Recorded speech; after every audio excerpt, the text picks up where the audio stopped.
అందరికీ నమస్కారం. అమ్మ కోసం మనం కొంచెంగా తెలుసుకుందాం. ఇప్పుడు అడుగుతున్నారు, ఎక్కడి నుంచి వచ్చారమ్మా, ఏ ఊరు, ఆశ్రమం ఏంటి, ఇలా అడుగుతున్నారు కదా అందరూ. అందుకోసం అమ్మ కోసం కొంచెం తెలుసుకుందాం. మనం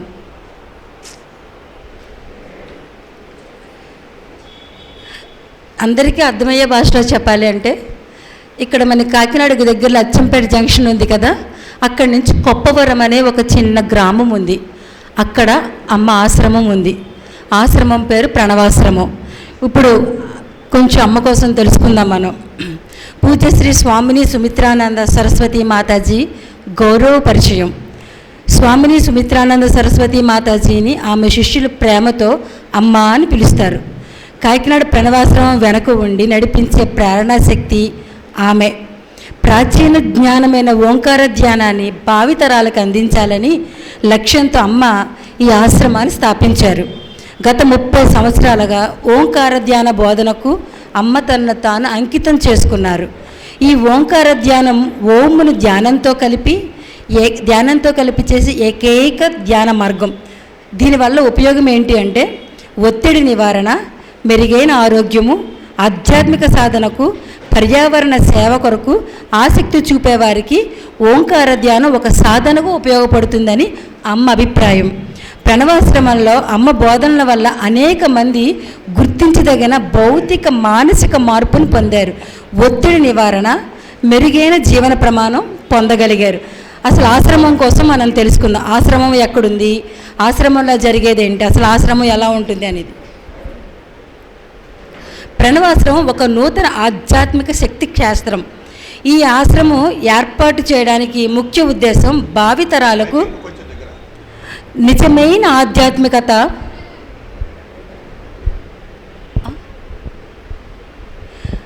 ఈ ఆశ్రమం ఏర్పాటుకు ఉద్దేశం భావితరాలకు నిజమైన ఆధ్యాత్మికత మరియు ఆనందం అంటే ఏమిటో తెలియచేయడమే.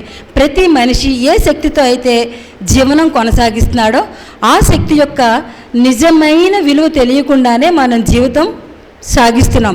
ఏ పంచభూతాల ఆధారంగా అయితే మనం ప్రాణశక్తిని నింపుకుంటున్నామో అదే పంచభూతాలకు ఆధారం ఈ ప్రాణశక్తితో నడుస్తుంది. వీటన్నిటి గురించి తెలుసుకోవడం మరియు స్వయంగా అనుభవం చెందడం ఈ రోజుల్లో ఇన్నర్ ఇంజనీరింగ్ అంటున్నారు. కానీ ఇది కొత్తగా ఏమీ కనిపెట్టింది కాదు. మన భారతదేశంలో ఋషులు దీనిని గురించి ఎప్పుడో పరిశోధన చేశారు. వారు విశ్వంలో ఉన్న శక్తి తరంగాలను మరియు శక్తి క్షేత్రాలను ఎంతో సాధనతో గ్రహించి వాటిని భావితరాలకు అందజేయాలనే ఉద్దేశంతో ఒకప్పటి ఆలయాలు నిర్మించడం జరిగింది. ఈ తరాలు మారుతున్న కొద్దిపాటి ప్రాముఖ్యత మరుగున పడిపోయింది. భావితరాలకు మళ్ళీ ఈ జ్ఞానాన్ని అందించడమే ముఖ్య ఉద్దేశంగా శ్రీ స్వామిని సుమిత్రానంద సరస్వతి అమ్మ ఈ ఆశ్రమం నడపబడుచున్నది. ఈ ఆశ్రమంలో ఉండే కొన్ని ఏ రకాలైన సాధనలు చేయిస్తారు అవి కూడా మనం తెలుసుకుందాం, ఎంతైనా అవసరం. ప్రణవాశ్రమంలో ముఖ్యమైన సాధనలు: ధ్యాన సాధనకు ప్రాచుర్యంలో తేవడం, సంపూర్ణమైన అభివృద్ధిని సాధించడం, ప్రాచీన విజ్ఞానాన్ని సంరక్షించడం, ఆధ్యాత్మిక కేంద్రాలను స్థాపించడం, యువతకు సాధికారతను సాధించడానికి కల పొటెన్షియల్ని ఇవ్వడం, మహిళా సాధికారత మరియు గ్రామాభివృద్ధికి సంబంధించిన అనేక సేవా కార్యక్రమాలు ఈ ఆశ్రమం ద్వారా జరుగుతూ ఉంటాయి. ఇటుపై అమ్మ గురించి, ఆమె సాధన గురించి, అన్నిటి గురించి అమ్మ మాటల్లోనే మనం తెలుసుకుందాం. నాకు ఈ అవకాశాన్ని ఇచ్చినందుకు మీ అందరికీ ధన్యవాదాలు.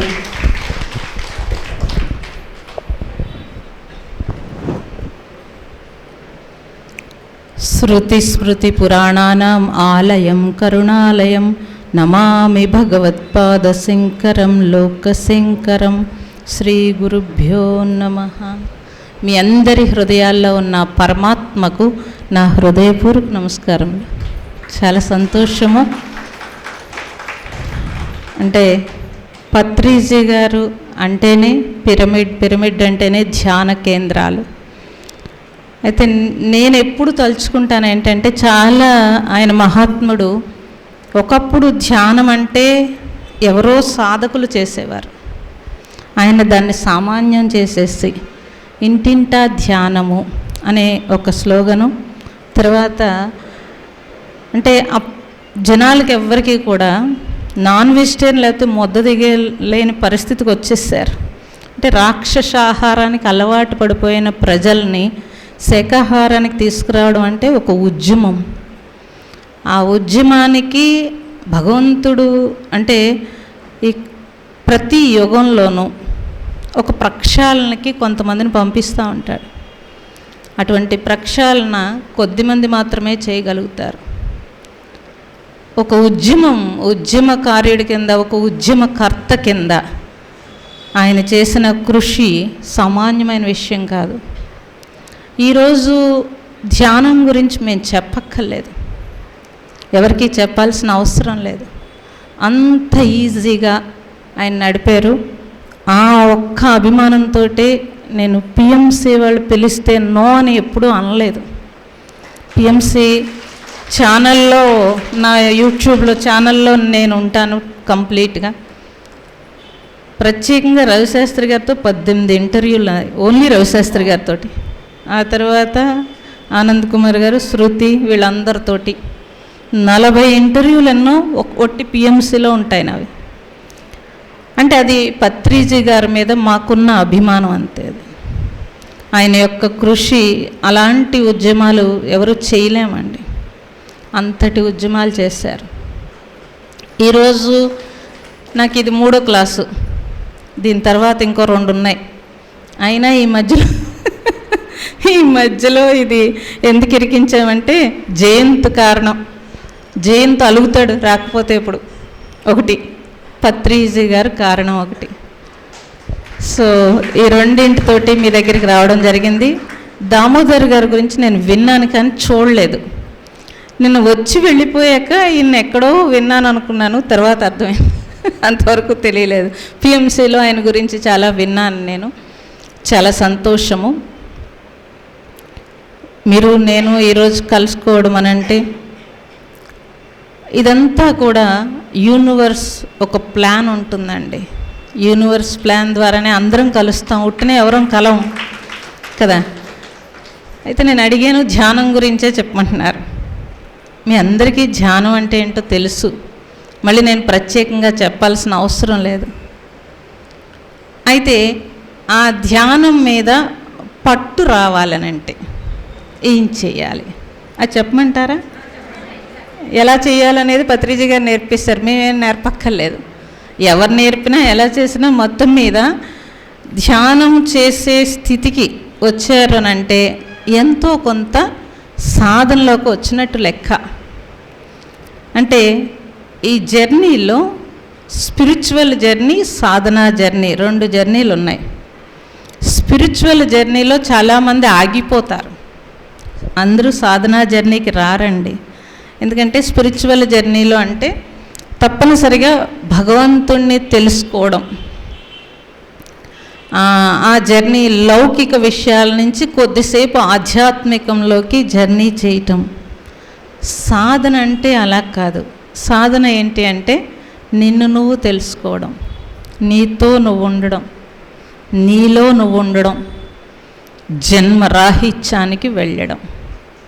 అందుకని ఫస్ట్ మనం తేల్చుకోవాల్సింది ఏంటంటే మనకి స్పిరిచువల్ జర్నీ కావాలా, సాధనా జర్నీ కావాలా, ఏది కావాలో ఫస్ట్ తేల్చుకోవాలి మనం. అంటే అన్నీ చూసేసాం, అంతకుముందు పూజలు జపాలు ఏవో చూసేసారు, మీరు అన్నీ చూసేసారు. ఇప్పుడు ఏమంటున్నారు, మేము ధ్యానం చేసేస్తున్నామంటున్నారు. అయితే తప్పు కాదు, ధ్యానం మంచిదే, వచ్చారు ధ్యానంలోకి.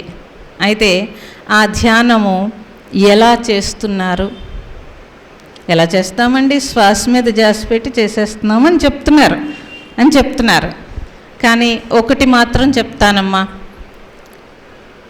ఇప్పుడు ఎన్ని సంవత్సరాలు మీరు వచ్చారో మీకే తెలుసు, ఎన్ని సంవత్సరాల నుంచి ధ్యానం చేస్తున్నారో మీకే తెలుస్తుంది, నాకేం తెలియదు.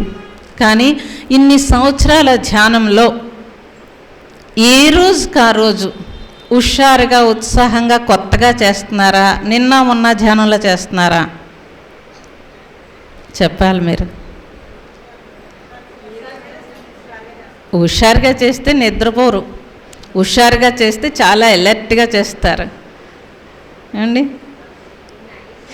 అంటే నాకు తెలియదండి, స్వర్ణమాల పత్రిజీ గారు పిలిచి ఆవిడ నా గురించి విని ఆవిడ ఒకటే అడిగారు. మొత్తం మహాసభలు జరుగుతున్నాయి, ఆ టైంలో పిలిచి నన్ను అడిగారు, ధ్యానం అంటే ఏంటో నువ్వైతే కరెక్ట్గా చెప్తావు కాబట్టి కరెక్ట్గా చెప్పమ్మను. మరి నేను గట్టిగా తిడతానండి, మరి ఏం పర్వాలేదన్నారు. తిట్టే పర్వాలేదన్నారు. అలా అని తిట్టం, కానీ నేను అప్పుడు ముందు అబ్జర్వ్ చేశాను. అది పెద్ద సభ, 3 రోజులు 6 రోజుల కార్యక్రమం, మధ్యలో నేను వెళ్ళాను. ముందు అబ్జర్వ్ చేశాను. అబ్జర్వ్ చేస్తే సగం మంది నిద్రపోతున్నారు.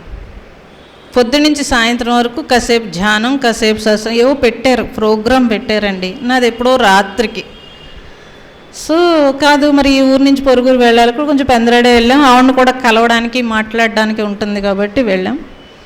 అబ్జర్వ్ చేశాక చెప్పాను నేను.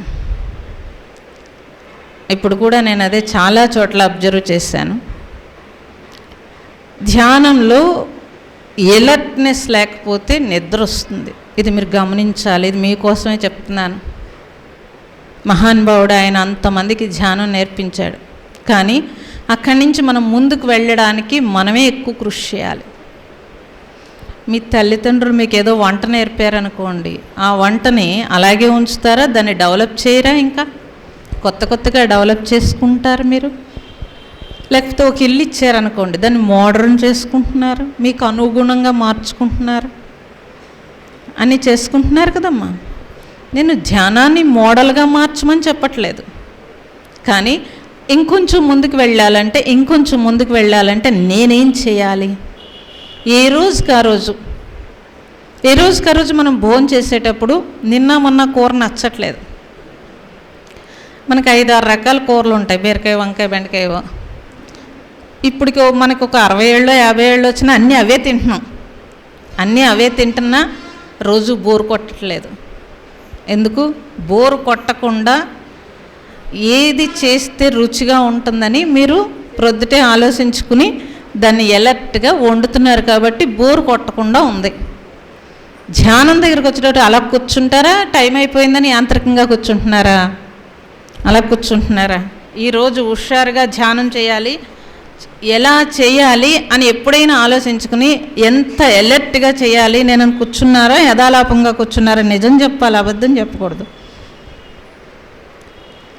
మొహంలో ఒక తేజస్సు తెలిసిపోతుంటుంది ధ్యానులకి కదండి. ఒక బద్ధకం రాకూడదు, హుషారు ఉండాలి, ఉత్సాహం ఉండాలి. నీ వయసు నీకు గుర్తుకు రాకూడదు. ధ్యానం చేసే వాళ్ళకి ఎనీ పని, మీరు అందుకే ఒకసారి ఆశ్రమం రండి, 70 ఏళ్ళు 80 ఏళ్ళు వచ్చినా మేము అక్కడ కూర్చొనివ్వం. అక్కడ ఆరోగ్యం అంతా సెట్ అయిపోతుంది. అది తినాలా ఇది తినాలా లేదు, ఇంకా ధ్యానం చేయాలి, పని చేయాలి, రెస్ట్ తీసుకోవాలి, మళ్ళీ ధ్యానం చేయాలి, పని చేయాలి, రెస్ట్ తీసుకోవాలి. ఇలా 3 సెక్షన్స్ కింద ఉంటుంది. ఓకే, అయితే నేనేమంటానంటే మనం ఎన్ని సంవత్సరాలు ధ్యానం చేస్తున్నామో కాదు, ఆ ధ్యానంలో నేను ఎంత ఎదిగాను. ధ్యానంలో మనకి మనశ్శాంతి వచ్చేస్తుంది. మీకు తెలియని విషయాలు, ఇదివరకు కోపము, చిరాకు, విసుగు ఇవన్నీ తగ్గిపోతాయి. ఆ స్టేజ్ దాటేస్తారు. ఆ స్టేజ్ దాటేస్తే మళ్ళీ అదే గొప్పగా చెప్పుకోకూడదండి. దానికంటే ఉన్నతమైన స్టేజ్ ఏంటో తెలుసుకుని అలా జర్నీ చేయాలా వద్దా? చేయాలి. మరి అలా చేస్తున్నామా మనం ధ్యానం? చెప్పండి, అలా చేస్తున్నామా? టైం అయిపోయింది, కూర్చున్నాము. నేను ఇంకొక క్వశ్చన్ అడుగుతాను. మీరు ధ్యానం చేసేటప్పుడు లోపల నుంచి మీరు ఇంకా అయిపోయిందని మెలకు వస్తుందా? ఎవరైనా లేపుతున్నారా మిమ్మల్ని? అలారం పెట్టుకుంటున్నారు. అలారం పెట్టుకుంటారు, లేకపోతే లోపల నుంచి టక్మని లేచిపోతారు, లేకపోతే ఏదో చప్పుడైతే లేస్తారు, ఏదో చేస్తారు మొత్తం మీద కదండి. మొత్తం మీద ఏదో చేస్తారు. అయితే నేను ఒకటే అడుగుతానమ్మా, లోపల నుంచి ఇప్పుడు నేను ఒక అరగంట ధ్యానం చేస్తాను అని అనుకుంటే అరగంట తర్వాత టక్మని వచ్చేస్తుంది, తలంపు వచ్చేస్తుంది. అలారం పెట్టుకుంటున్నామంటే అసలు పూర్తి మత్తులోకి వెళ్ళిపోయామని అర్థం. మీరు బాధపడతారు ఈ విషయాలు, అయినా ఉన్న నిజం చెప్పాల్సిందే. నేను ఉన్న నిజం చెప్పాల్సిందే. ఎందుకంటే ఇప్పుడు మేము ధ్యానం మీద చాలా రీసెర్చ్, ఇంత 25 సంవత్సరాల నుంచి ఒట్టి ధ్యానం మీద రీసెర్చ్. ఓకే, నేను అమెరికా వెళ్ళినా మళ్ళీ మీ పిరమిడ్ వాళ్ళకి ఏకేసి తీసుకెళ్ళి ధ్యానం గురించే చెప్పిస్తారు. ఓకే, ఎక్కడికి వెళ్ళినా దీని గురించే మాట్లాడటం, కంప్లీట్ ధ్యానం మీద. అయితే ఓంకారం మీద గట్టిగా రీసెర్చ్ కాబట్టి ఓంకారము వేదిక్ యూనివర్సిటీ అని యూనివర్సిటీకి క్లాసెస్ చెప్తాను నేను అమెరికాలో. అది స్టూడెంట్స్ అంతా. ఇక్కడంతా ధ్యానం మీద పెద్దవాళ్ళకి. మరి ఇన్ని లక్షల మందిని చూసేసాం. ఓకే, ఇంకొక టెక్నిక్ చెప్తాను ధ్యానానికి. మరి పిలిచారు కాబట్టి నేను ఏదో ధ్యానానికే ఉపయోగపడాలి మీకు కదా. ఇంకో టెక్నిక్ ఏంటంటే, మెడ కిందకి వాలింది అంటే మీరు నిద్రపోతున్నట్లు లెక్క. ఇది కూడా మీరు గుర్తుపెట్టుకోవాలి. అంటే మీరు గమనించుకోవడం కోసం చెప్తున్నానమ్మా, వేరేగా చెప్పట్లేదు. అంటే ఎంత కష్టపడుతున్నారు. ఇప్పుడు ఇవాళ ఆదివారం ఇంట్లో సాయిగా టీవీ సీరియల్లో ఏదో చూడకుండా ఇక్కడికి వచ్చి కూర్చున్నారు అని అంటే ఎంతో కొంత తెలుసుకోవాలని వచ్చారు. ఎంతో కొంత తెలుసుకోవాలి, మనం తెలుసుకుని మనం ఆచరించాలి అన్న దాని మీదే కదా. ఇప్పుడు ఇంట్లో ఫ్యామిలీని వదిలేసో పిల్లల్ని వదిలేసో మొత్తం మీద ఏదో కష్టపడి వచ్చామనంటే అందులో స్త్రీలు రావడం అంటే సామాన్యమైన విషయం కాదు. అన్నీ చాలా తొందరగా తెమల్చుకుని అన్నీ రావాలి. ప్రతి దాంట్లోనూ ఆ ఇబ్బంది అయితే ఉంటుంది. సో జెంట్స్ అయినా అంతే, వాళ్ళకున్న పనులు ఆపుకుని పరుగులు పెట్టుకుని రావాలి. ఏదో తెలుసుకోవాలని నేర్చుకోవాలని వచ్చినప్పుడు మనం నేర్చుకోవాలి తప్పనిసరిగా. మెడ ఎప్పుడైతే వంగిందో వెన్నుపూస నిటారుగా లేదో నిద్రకి ముందు అవకాశం. ఇంకా కొంతమంది చెప్తారు మాకు అసలు చుట్టుపక్కల ఏమీ వినిపించట్లేదంటే నిద్రపోతున్నాడనే లెక్క. భలే చెప్పారు. వినిపించట్లేదంటే ఏంటండి అర్థం కదా. వినిపిస్తేనే నిద్రపోదు, నిద్రపోతుంటేనే వినిపించదు. మీరు ఇది గుర్తుపెట్టుకోవాలి. భగవాన్ రమణ మహర్షి చెప్తారు, ధ్యానము అంటే ధ్యాసే ధ్యానము. ఏ ధ్యాస? ధ్యానం మీద ధ్యాస. ఎప్పుడైతే మనం నిద్రపోతుంటే ధ్యానం మీద ధ్యాస ఏంటండి? అసలు ఒక కొనుకు బాగా అలసిపోయారండి, మధ్యాహ్నం అలసిపోయారు, మంచమే పడుకున్నారు, చక్కగా నిద్ర పట్టేసింది. లేచేటప్పటికి ఒళ్ళు నొప్పులు అన్నీ తగ్గిపోతే హుషారుగా లెగుస్తారు. ఒక కొనుకు లాగిస్తే ఫ్రెష్గా ఉండదు మనకి. లేకపోతే ఇంట్లో ఏదో ఇబ్బంది బాధ ఉంది, మొత్తం మీద మనకి నిద్ర పట్టేసింది, అప్పటి వరకు ఏడిసాం, అప్పుడు నిద్ర పట్టేసింది, అయ్యేటప్పటికి ఒక ఫ్రెష్గా అనిపిస్తుంది కదా.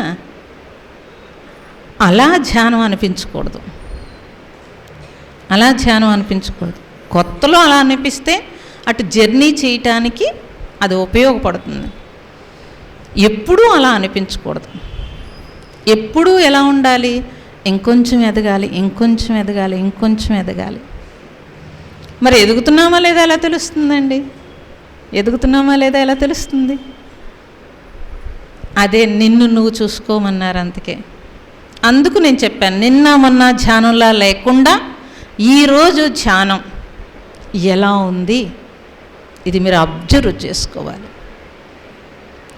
అద్దంలో మొహం చూసుకున్నామమ్మా, బాగాలేదు, కొంచెం జిడ్డుగా ఉంది, వెళ్ళి కాస్త మొహం కడుక్కుని మళ్ళీ బొట్టు పెట్టుకుంటాం కదా. అద్దంలో ఎందుకు చూసుకున్నాం? మనకి మనం తెలియట్లేదు. అద్దం ఉంటేనే మనకు మనం తెలుస్తున్నాం, లేకపోతే మనకు మనం తెలుస్తున్నామా ఏంటి? తెలియట్లేదు. అద్దం ప్రమాణం మనకి. అలాగే మన లోపల మనం చూసుకోవాలంటే మనమే ఎలర్ట్గా చూసుకోవాల్సి ఉంటుంది. వేరే ప్రమాణం ఎలా తెలుస్తుందండి? ఇప్పుడు మీరు ధ్యానం ఎలా చేశారనేది నేను చెప్పలేను. నేను ఎలా చెప్తాను? పక్కోడు ఎలా చెప్తాడు? మీరు పోనీ నడుము వంగలేదు, కుదురుగా స్టిఫ్గా కూర్చున్నారు, చూసేవాడికి ఏమనిపిస్తుంది? ఎంత బాగా ధ్యానం చేస్తున్నాడు అనిపిస్తుంది. లోపల మీరు ఏం ఆలోచిస్తున్నారో ఎవడో తెలుసండి? ఎవరో తెలుసు? మీకే తెలుస్తుంది. ఎవరికైనా తెలుస్తుందా ఏంటి? మీకే తెలుస్తుంది, ఇంకొకళ్ళకి తెలియదు కదా. అప్పుడు మీరే సాక్షి. వేరే వాళ్ళు ఎవరు సాక్షి అండి? గురువులు కూడా సాక్షి కాలేరు. ఎందుకని? అంత ఖాళీ లేదు. గురువులు ఎవరికి మిమ్మల్ని పట్టించుకునే అంత ఖాళీ లేదు. ఇంత జనాన్ని ఎవరు పట్టించుకుంటారండి? పూర్వం అంటే ఒక గురువు ఒక శిష్యుడు, లేకపోతే 10 మంది శిష్యులు ఒక గురువు ఉండేవారు. ఇప్పుడు అలా ఎలా ఉంది? ఇప్పుడు గురువు అంటే చెప్పేసి వెళ్ళిపోయే గురువు తప్పించి గురుకులంలాగా ఎక్కడుంది చెప్పండి మనల్ని పట్టించుకోవడానికి? ఒకవేళ వాళ్ళు పట్టించుకున్నా మనం ఏమన్నా అలా ఉంటాం ఏంటండి? అక్కడ ఏదో ప్రోగ్రాం జరుగుతుంది, ఇక్కడ ఏదో ప్రోగ్రాం జరుగుతుంది, అటుపోతాం ఇటుపోతాం. ఇదివరకు బజారు చీరలు లేకపోతే షాపులు తిరిగేవాళ్ళం, ఇప్పుడు అలా కాకుండా స్పిరిచువల్ అని తిరుగుతున్నాం. అంతకంటే ఏమైనా కొత్తగా తిరుగుతామా ఏంటి మనం? కదా, అటు పోయేది ఇటు పోతున్నాం అంతే, అటు ఖర్చు పెట్టేది ఇటు ఖర్చు పెడుతున్నాం, అది పెద్ద తేడా ఏం లేదు. అందుకని ఎన్ని సంవత్సరాలు వెళ్ళినా ఇంట్లో వాళ్ళు తిడతారు, ఏం మారింది దేవుడి వెళ్తుంది కానీ ఏం అని అడిగారు అనుకోండి, మనకి బాధ వస్తుంది. తప్పే ఉందండి? వివేకానందుడు చెప్తాడు, నీ మాట ద్వారా కాదు నీ నడవడిక ద్వారా ఎవరైనా సరే నీ వెంట నడిచి వచ్చేయాలన్నారు. నీ నడవడిక అంటే నా నడవడిక అనేది నేను ఎలాగా ఉండాలి అన్నది ఫస్ట్. అందుకే మనిషి ప్రయారిటీ అంటారు. నువ్వు దేనికి ఇంపార్టెన్స్ ఇచ్చావో అది అవుతావు. ఇదివరకు మనం ఇళ్ళు లేకపోతే చీరలు నగలు పెళ్ళిళ్ళు పేరెంటాళ్ళు ఏదో ఇచ్చాం ఇంపార్టెన్స్, అది అయ్యాం. ఇప్పుడు అలా కాదండి, ఇలాంటివేవో ప్రోగ్రాంలకు ఇస్తున్నాం. పైగా ఇది ఒక్కటే ఇవ్వండి, అది అదే ఇదిదే. అటు 6 పెళ్ళిళ్ళు 4 పేరెంటాళ్ళు, ఇటు ధ్యాన కేంద్రాలు. ఇప్పుడు డబల్ అయినాయి, తిరుగుడు డబల్ అయింది. కానీ టైం ఎక్కడుందండి? టైం ఎక్కడుంది? నువ్వు సాధన చేసుకునే టైం ఏది? సాధన చేసుకోవాలంటే తప్పనిసరిగా నేనే ప్రయారిటీ నా జీవితంలో. సాధనకి ఎంత టైం ప్రయారిటీ ఇస్తాను, ఎంత అలర్ట్గా చేస్తాను, మిగతా పని కూడా అంతే అలర్ట్గా మీరు చేయగలిగితే మీ లైఫ్లో ఒక అలర్ట్నెస్ వస్తే ఒక ఎరుక వస్తుంది. ఒక ఎరుక వస్తే మనల్ని మనం అద్దంలో చూసుకున్నట్టు చూసుకుని జాగ్రత్తగా మన జీవితం నడుస్తుంది. సో మీ నుంచి ఒక పాజిటివ్ రావాలి అని అంటే మనం పాజిటివ్గా ఉండాలి. మన నుంచి ఒక పాజిటివ్ అంటే ఒక తేజస్సు, ఒక వెలుగు ధ్యానం నుంచి వచ్చేది అదే. ధ్యానం నుంచి చిరాకు, కోపం, విసుగు, బాధ, బెంగ, భయం ఇవన్నీ పోతాయి. మీరు ధ్యానం చేసినప్పుడు ఇప్పుడు మామూలుగా అయితే కామ, క్రోధ, లోభ, మోహ, మద, మాత్సర్యం అనే 6 అరిషడ్ వర్గాలని చెప్పారు. అయితే ధ్యానం నుంచి మనస్సు నెమ్మదించేటప్పటికి భయము, బెంగ, బాధ, విసుగు, చిరాకు ఈ అరిషడ్ వర్గాలన్నీ పోవాలి. అలా పోతే తప్పించి ధ్యానంలో నువ్వు ముందుకు వెళ్ళినట్టు కాదు. ఇది మీరు గుర్తుపెట్టుకోవాలమ్మా. ఎందుకని ఇంతలా చెప్తున్నామంటే అన్నిటికంటే అమూల్యమైనది కాలం. 84 లక్షల జీవరాశుల నుంచి మీరు కొద్దిగా పుణ్యం పోగు చేసుకుని వచ్చారు ఇక్కడికి. వచ్చి లోపల నుంచి అనిపిస్తుందా లేకపోతే ఎవరైనా చెప్తే వచ్చేసారా? లోపల నుంచి అనిపిస్తుంది కదా, సోల్ ఘోష అది. ఎలాగా? ఇంక ఈ శరీర ధ్యాస తగ్గి నేను శుద్ధి అయి విడుదలవ్వాలని లోపల నుంచి అనిపిస్తుంది. కాబట్టి ఈ జర్నీ అప్పుడు నన్ను నేను సమర్పించుకుని, దేనికి సమర్పించుకోవాలి? మీరు ఏదైతే కమిట్ అయి ఉన్నారో దానికి సమర్పించుకుని ఒక అన్వేషణ ఉంది. అది భగవాన్ ఏం చెప్తాడంటే ఈశ్వరార్పితం నిశ్చయాకృతం చిత్తశోధకం ముక్తి సాధకం అన్నాడు ఆయన. నన్ను నేను సమర్పించుకుని భగవంతుడికి సమర్పించుకున్న తర్వాత కూడా ఇంకా చిత్తాన్ని శోధించమన్నాడు. ఎక్కడో మిగిలిపోతుంది, శోధించమన్నాడు. ఇప్పుడు మనం ధ్యానం ఎందుకు చేస్తున్నామండి? మనల్ని మనం అబ్జర్వ్ చేసుకోవడానికే కదా. ఇప్పుడు కళ్ళు మూసుకున్నామండి, ఆలోచనలు వస్తున్నాయి. ఇంకా మీరు అడుగుతారు క్వశ్చన్ ఏంటంటే ఆలోచనలు వచ్చేస్తున్నాయండి రాకుండా ఎలాగా అని అడుగుతారు. నేనేమంటానంటే వస్తే మంచిదే కదమ్మా, చూడు ఒకసారి ఆలోచనలు ఏమొస్తున్నాయో చూడు. ఏమొస్తున్నాయో చూస్తే వాటి పట్ల మనకి ఇంకా వ్యామోహం ఉందని తెలుస్తుంది కదా. ఇంకా వ్యామోహం మరి చూడకపోతే ఎలా తెలుస్తుందండి? ఎలా తెలుస్తుంది? ఇంకొకటి అడుగుతారు, ఎవరైనా ఎంతసేపు ధ్యానం, ఫస్ట్ మేము ధ్యానం చేస్తున్నాం అనగానే ఫస్ట్ క్వశ్చన్ ఏంటి, ఎంతసేపు ధ్యానం చేస్తున్నారు అని అడుగుతారు. మీరేమంటారు? తక్కువ చెబితే బాగోదని గంట ధ్యానం చేస్తున్నాం అని చెప్తారు కదా. అందరికీ ఉంటుంది ఇది, ఏం మామూలు వాళ్ళు కాదు. అందుకని ఒక గంట లేకపోతే ఎన్ని నిమిషాలు ఏదో చెప్పారు అనుకుందాం. పోనీ నేను ఒకటి అడుగుతానమ్మా, నిజాయితీగా చెప్పాలి. మీరు కూర్చున్నాక మీరు గంట చేశారు, అరగంట చేశారు, అంతసేపు ధ్యానం చేస్తారా? మధ్యలో ఆలోచనలు వస్తాయా రావా? మరి పోనీ అక్కడక్కడ వచ్చినాయా రాలేదా? మరి అప్పుడు గంట ధ్యానం చేశానని ఎలా అబద్ధం చెబుతారు? చెప్పండి. మనల్ని మనం మోసం చేసుకోకూడదు. బయట వాళ్ళు ఎవరిని మోసం చేసినా మనకు అనవసరం. మనల్ని మనం మోసం చేసుకోకూడదు. అది బయట వాళ్ళని కూడా మోసం చేస్తాం. గంట చేసామంటే అబ్బాయి ఎంత గొప్పవాడండి, నాకు అరగంటే కుదురుతుందంటే రండి మా పత్రిజీ గారి దగ్గరికి, మీరు కూడా గంట కుదురుతుందని అబద్ధం చెప్తారు. తప్పు, అది తప్పు. అలా తప్పండి. అసలు అడిగిన వాళ్ళు ఆ క్వశ్చను కరెక్ట్ కాదు, చెప్పిన వాళ్ళు మీరు కరెక్ట్ కాదు కదా. సో అందుకే మనల్ని మనం చూసుకోవాలండి. చూసుకుంటే మధ్య మధ్యలో గ్యాప్ వచ్చిన కొన్ని సెకండ్స్ మనస్సు ఆగుతుంది చూడండి, ఆగే టైము పెరగాలి. ఇది లక్ష్యం పెట్టుకోవాలి, ఇది గోలు. ఆగే టైం ఉంది చూడండి, అది పెరగాలి. అది పెరిగితే మీరు ధ్యానంలో ఇంకొంచెం ఉన్నతంగా వెళ్తారు. మరి అది పెరగాలంటే నేనేం చేయాలి అంటే, ఇంకో టెక్నిక్ మీకు ఏంటంటే, ఏవైతే ఆలోచనలు వచ్చినాయో వాటి మీద నా ధ్యాస ఉంది కాబట్టి వాటిని తగ్గించుకుంటాను. ఓకే, వాటిని తగ్గించుకోవడానికి ధ్యానం అయిపోయిన తర్వాత దాని మీద ఒక విచారణ చేసుకుని మనం తగ్గించేసుకోవాలి. లేకపోతే ఎవరికి తెలుస్తుందండి? మీరు కళ్ళు మూసి కూర్చున్నారు, మీరు లోపల ఏం ఆలోచించారో ఎవరికి తెలుస్తుంది? మనకే తెలుస్తుంది. అందుకని ధ్యానం మీద జ్ఞానం లేకపోతే ధ్యానము ఎప్పటికీ వర్కౌట్ అవ్వదు. ధ్యానానికి సంబంధించిన జ్ఞానం కూడా అవసరం. అది లేకుండా నేను అరగంట కూర్చుంటాను, గంట కూర్చుంటానంటే ఒకలా అలవాటు అయిపోతుంది. ఇప్పుడు ధ్యానం మంచి డీప్గా చేస్తున్నారు, మంచి వాసన వచ్చింది, వంటలు వండుతున్నారు కదా, ఏదో మంచి వాసన వచ్చింది, మనస్సు వెళ్లకుండా ఉంటుందా ఏంటి? వెళ్తుంది, అక్కడికి వెళ్తుంది. అక్కడ మనం భోజనం చేసినప్పుడు తెలుస్తుంది ఎంత స్పీడ్గా తింటున్నామో, ఎంత గందరగోళంగా తింటున్నామో భోజనం చేసినప్పుడు తెలుస్తుంది. ధ్యానులు భోజనం చేసినప్పుడు ఎంత నిదానంగా భోజనం చేయాలండి, ఎంత నిదానంగా భోజనం చేయాలి. ఒకవేళ అక్కడ అయిపోయింది, పోన్లే అయిపోతే అయిపోయింది, వాళ్ళకి మానేస్తానని ఎలా ఉండాలి? అలా ఉంటారా? మరి అప్పుడు మనల్ని చూసి ఎవరు నేర్చుకుంటారండి? మనల్ని చూసి మన గురువు ఎవరో అడగాలండి. అది నివాళి అంటే అది నిజమైన నివాళి.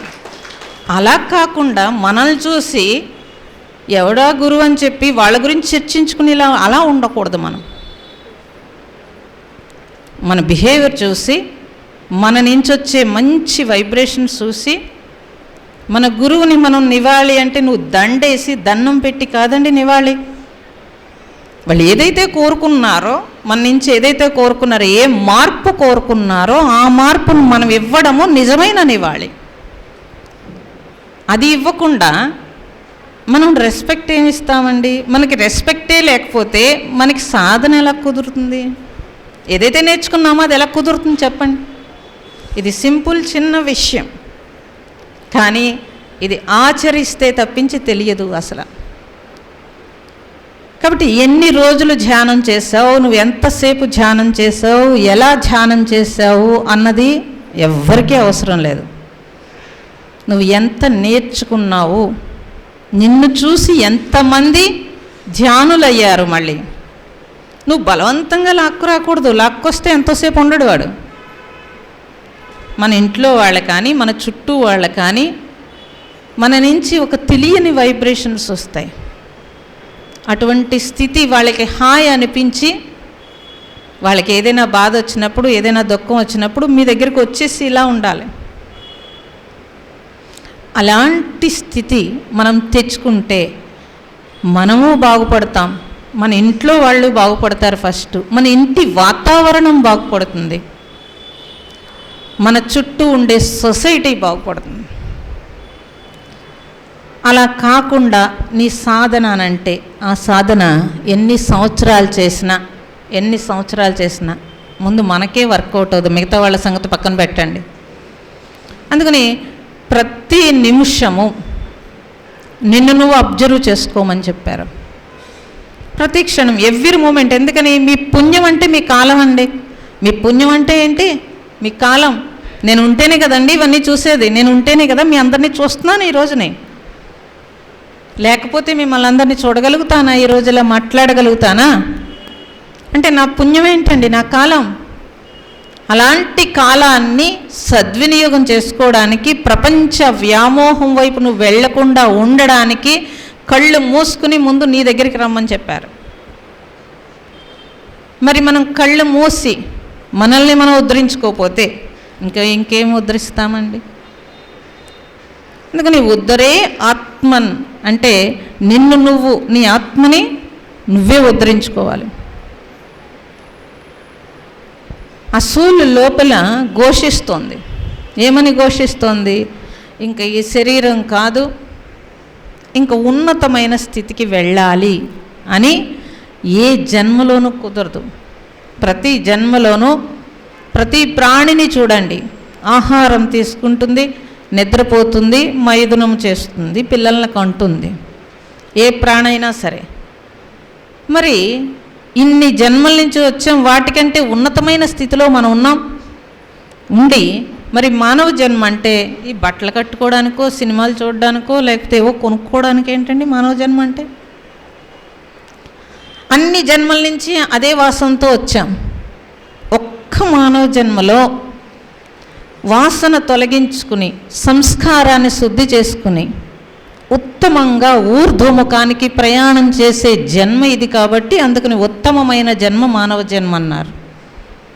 అలాంటి ఉత్తమమైన జన్మని మనం తీసుకున్నాం కాబట్టి దానికి అర్థం, పరమార్థం తెలియాలి. నా జన్మ ఎందుకు, దేనికోసం ఇక్కడికి వచ్చాను నేను? అందరూ మహాత్ములు అవ్వరు అని అనుకోకూడదు. మనిషి మహాత్ముడి కింద ఎప్పుడు మారతాడండి? ఆ ఉత్తమమైన ఉన్నతమైన ఆలోచనలతోటి అలాంటి పనులు చేసినప్పుడే మహాత్ముడు అవుతాడు కదా. మరి నేనేం చేశాను? నా వయస్సు చూసుకుంటే నాకు 40, 60, 70 వస్తుంది. నేనేం చేశాను అనుకుంటే మీరేం చెప్తారు? 2 పిల్లల్ని కన్నానండి, పెళ్లి చేసుకున్నాను, 2 పిల్లల్ని కన్నాను, వాళ్ళని ఉద్ధరించాను అంటారు. నేను ఒక చిన్న క్వశ్చన్ అడుగుతాను, మీరేమో అనుకోకూడదు. మరి వాళ్ళని కేకేసి అడగండి, ఒరే బాబు, జన్మలకి నువ్వు నా కడుపునే పుడతావా అని అడగండి. ఏం చెప్తాడంటారు? పుడతానమ్మంటాడా? చాలే, అనవసరంగా వచ్చాను, ఏ టాటా కడుపునో బిర్లా కడుపునో పుట్టకుండా మళ్ళీ జన్మలో కూడా నువ్వేనా అని అడుగుతాడా, అడగడా? మీ అందరికీ గ్యారంటీ, అందరికీ తెలుసండి ఈ విషయం. మరి తెలిసిన మీరు ఎలా చెబుతారండి నేను కని ఉద్ధరించానని? ప్రారబ్ధానుసారం ఇయ్యబడ్డారు పిల్లలు కదండి. ప్రారబ్ధం మోసుకొచ్చావు, ఓకే. రుణానుబంధ రూపేణ పశుపత్ని సుతాలయ అన్నారు కదండి. ఈ రుణానుబంధ రూపంలో వచ్చాం, అయిపోయింది ఆ పని.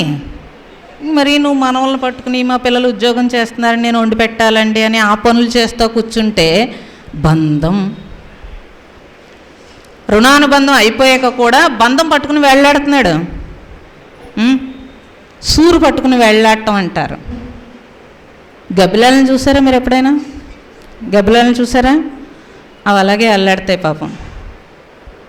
ఆ జన్మలన్నీ మనం చూసి నేర్చుకోవాలి. అరే నా జన్మ కూడా ఇలాగే ఉంది, కాకపోతే చీర జాకెట్ వేసుకున్నాను, ప్యాంటు చొక్కా వేసుకున్నాను, కానీ లోపల ఎలా ఉంది? గబ్బిలం హృదయంలా ఉంది. అలా గబ్బిలం హృదయంలో ఉండకూడదండి. నేను మనిషిని. అందుకని బంధం విడుదలనంటే మన బాధ్యత ఎంతవరకు ఉందో అంతవరకు చేసాము, అక్కడితో క్లోజ్. ఇక నుంచి నా వంక చూసుకోవాలి. చూసుకుంటే ఈ విడుదలకి నేనేం చేయాలి? అందరికీ బాగుంటుంది ఏమనంటే ఏం ఉండకూడదు, హాయిగా ఉండాలి, స్వేచ్ఛగా ఉండాలి అన్నీ చెప్తారు, కానీ ఆచరించరు. జర్నీని విడగొట్టాలి. పూర్వం అయితే విడగొట్టారండి. బాల్యం, యవ్వనం, వానప్రస్థం, వృద్ధాప్యం 4 కాలాలు విడగొట్టేశారు. విడగొట్టేసి బాల్యంలో చక్కగా ఎదుగుదలకి అన్నీ చేసుకుంటాడు. యవ్వనంలో రుణానుబంధాలని చూసుకోవడానికి, తీర్చుకోవడానికి అయిపోతుంది. వానప్రస్థంలో విడుదలకి వెళ్ళాలి. మరి ఎప్పుడండి వానప్రస్థం? 60 దాటిన రంగులేసుకుని పెళ్ళిళ్ళకి వెళ్ళిపోతుంటే ఇంకేం వానప్రస్థం అండి? ఇంకేం వానప్రస్థం? భగవంతుడు ఈ శరీర నిర్మాణంలోనే ఇచ్చేసాడు. ఎలాగా? వానప్రస్థం తెలియచేస్తాడు. తల నెరిసిపోయి శరీరం ముడతలు పడి శరీరం సహకరించడం మానేస్తుంది 40 దాటాక. అంటే తెలుస్తుందో తెలియట్లేదు వానప్రస్థానికి వెళ్ళమని? కాదండి, రంగేసుకుంటాను, శరీరం టైట్ చేస్తాను, ఇంకా శరీరం నేను టైట్ చేస్తాను అని మీరు అంటే వృద్ధాప్యం నరకం అని చెప్పారు. అందుకే స్పిరిచువల్కి వచ్చి నిద్రపోతున్నాం మనం. ఎందుకు? శరీరం సహకరించకంటున్నారు. మరి శరీరం సహకరించకపోతే పెళ్ళిళ్ళు, పేరెంటాళ్ళు, మనవలకి ఇంకా వండి పెట్టడాలు ఇవన్నీ ఎందుకండి చేయడం? శరీరం సహకరించట్లేదని చెప్తున్నారా ఏంటి? చెప్పరు కదండి. పిల్లలు ఉద్యోగాలు చేస్తుంటే మేము వాళ్ళకి వండి పెడతాము అంటున్నారు. నేను తప్పని నేను చెప్పట్లేదండి, కానీ వాళ్ళ ఆ మనీని దేనికి ఖర్చు పెట్టుకుంటున్నారు? దేనికి ఖర్చు పెడుతున్నారు? నేను ఒకటి చెబుతానమ్మా, మీ అమ్మమ్మ, మీ తాతయ్యలు వాళ్ళందరూ 10 మంది 15 మంది పిల్లల్ని కన్నారు ఏమండి? ఇంత డబ్బు లేదు. మరి వాళ్ళు ఎంత ధీమాగా ఉన్నారు. ఊరంతా కలిపి ఒక్క ఆర్ఎంపీ డాక్టర్ ఉంటే మొత్తం ఊరంతా బతికేశారు. 100 ఏళ్ళు 110 ఏళ్ళు కదండి. మరి మీరు ఈ ఊళ్ళో ఈ పిఠాపురం ఇంకా ఈ కాకినాడే మాది, డాక్టర్లు ఉంటే నాకేం పర్వాలేదండి. మొత్తం మా దాంట్లో అందరూ డాక్టర్లే, బోళ మంది ఉంటారు. నన్ను పనిగెట్టుకుని తీసుకెళ్ళి చెప్పించుకుంటున్నారు. మరి పైగా ఏం చెప్తారంటే, కొంచెం పబ్లిక్గా చెప్పకండి మా బిజినెస్ పోతుంది, ప్రైవేట్గా మాకు సెపరేట్గా చెప్పండి అని చెబుతారు. మరి ఏం చేస్తారు? నేను ఒకటే చెప్తానండి,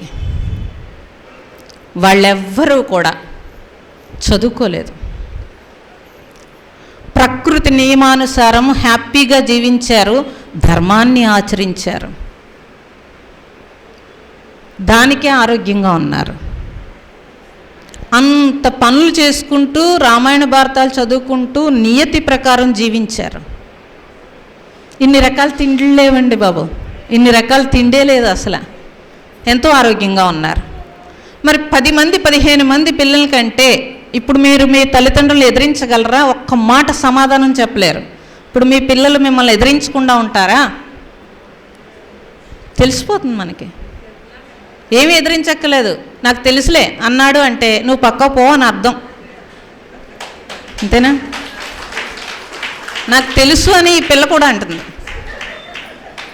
ఆ వయసులో కూడా నాకు తెలుసు అంటుంది అంటే ప్రపంచం వాళ్ళ చేతిలోకి ఇచ్చేసారు. మీరు కూడా ప్రపంచం చేతితో పట్టుకున్నారు. ఒక 5-6 సంవత్సరాల క్రితం మీకు సెల్ ఫోన్ లేదండి. మీరు బ్రహ్మాండంగా బతికారా? బతకలేదా? మరి ఇప్పుడు హార్ట్ అటాక్లు వస్తున్నాయంటే మాట్లాడితే మెసేజ్ టిక్కు టిక్కు సౌండ్ కల్లా గుండె కొట్టుకుంటుంది. ఎందుకండి? మనం ఏమైనా ఉద్యోగాలు వెళ్ళాలా? ఏమన్నా రిటైర్ అయిపోయాక కూడా మనకు మెసేజ్లు ఎందుకంటారు చెప్పండి, నాకు అది తెలియగలుగుతాను. డాక్టర్లు చెప్తున్నారు ఇలా జేబులో పెట్టుకోకురా నాయన అని. ఆడవాళ్ళు అసలు మొగుడు చేయైనా వదిలేస్తారు కానీ సెల్ ఫోన్ చెయ్యి వదలరు. గుడికి వెళ్ళినా లేకపోతే ఇలాంటి కార్యక్రమాలకు వచ్చినా చూసేది వదలరా అండి. మేము కాలేజీల్లో చెప్తాను, నేను మొత్తం కాలేజీలు అన్ని కాలేజీలు కాకుండా లాస్ట్ ఇయర్ 250 కాలేజీలు చెప్పాం. 250 కాలేజీల్లో మా పిల్లలు సెల్ ఆఫ్ చేయించేశారు. సెల్ లేకపోతే మా పిల్లలు ఊరుకోరండి అన్నారు. మీరు పంపేయండి, మేము చూసుకుంటామని చెప్పాం. అమ్మ కొడతారు మిమ్మల్ని అన్నారు. తలుపులు వేసేయండి, కొడితే మేము చూసుకుంటాము. ఎందుకు కొడతారండి? ఈ వాక్కు శుద్ధై వస్తే వాడికి ఆటోమేటిక్గా రేసెస్ వస్తాయి. నోరు మూసుకుని కూర్చుంటాడు.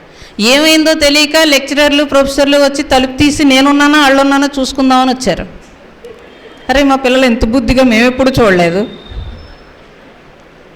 అని చెప్పి నేనేమంటానంటే ధ్యానం యొక్క పవర్ అలా ఉండాలంటాను. అది ధ్యానం అంటే. అంతేగాని మేము ధ్యానం చేస్తున్నామండి, మిగతా పనులన్నీ ఎలా ఉన్నాయో అలాగే ఉంచుతామండి అని అంటే మీకును మామూలు వాళ్ళకి తేడా ఏముందండి? ధ్యానులు తేడా కనపడాలి. ఏం తేడా కనపడాలి? ఒక విశిష్టత ఉండాలండి. లేకపోతే ఇప్పుడు వాళ్ళు సీరియల్ చూస్తున్నారు, మనం సీరియల్ చూస్తున్నాం. ఏంటండి తేడా? ఇంకా మీరు ఇందులో ఎవరు సీరియల్ చూడకుండా ఉన్నారో చెప్పండి నాకు. వెరీ గుడ్, ఎంతమంది ఉన్నారు, చాలా సంతోషం. మిగతా వాళ్ళందరూ లేరు, వాళ్ళకి చెప్తాను. ఎందుకంటే నాకు ఎంత ఆశ్చర్యం అండి. మనం ఎవరైనా అలా విలన్లు రౌడీలు అలాంటి ప్లాన్లు వేస్తామా?